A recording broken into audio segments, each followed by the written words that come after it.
Europe సమాజం అయితే గనక అక్కడి రాజకీయాల్లో వేరే వాళ్ళ జోక్యాన్ని ప్రత్యక్షంగా సహించదు, పరోక్షంగా జరుగుతుండదు. సోరోస్ గ్రూపు ఆల్రెడీ అక్కడ ఉన్నటువంటి media, social media, print media, electronic మీడియాలో జోక్యం చేసుకుని ఎవరు పాలకులు కావాలో, ఎవళ్ళు దించాలో, ఎవరిని అధికారంలో ఉండాలో, ఎవరిని ప్రతిపక్షంలో ఉంచాలో వాళ్ళు సహకరిస్తూ ఉంటారు. కాబట్టి అధికారంలో ఉండేటటువంటి వాళ్ళు సోరోస్ గ్రూప్కి సపోర్టర్లే, లేదా సోరోస్ గ్రూప్ సహకారం తీసుకునేవాళ్ళు. కానీ వాళ్ళు వేరే వాళ్ళ ఇన్వాల్వ్మెంట్ని ప్రత్యక్షంగా అంగీకరించినప్పుడు ఎలన్ మాస్క్ తాజాగా జర్మనీ వ్యవహారంలో ఏలుబెట్టి, ఫ్రాన్స్ వ్యవహారంలో ఏలుబెట్టి, బ్రిటన్ వ్యవహారంలో ఏలుబెట్టి, ఇటలీలో అంటే సరే ఆమె సపోర్ట్ చేస్తుంది అనుకో, ఓవరాల్గా వివిధ దేశాలకు సంబంధించిన రాజకీయాల మీద కామెంట్లు చేస్తూ ఇప్పుడు యూకేలో రిఫార్మ్ యూకే పార్టీని సమర్థిస్తున్నాడు, జర్మనీలో కొత్తగా వస్తున్నటువంటి పార్టీని సమర్థిస్తున్నాడు.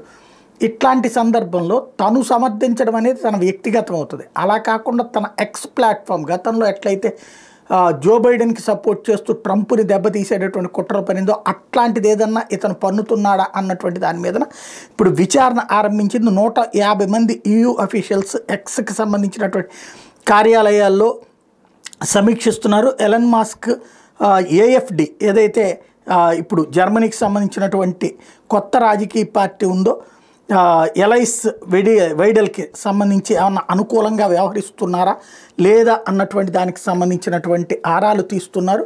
ఇక్కడే అసలు లాజిక్ ఆధారపడి ఉంది.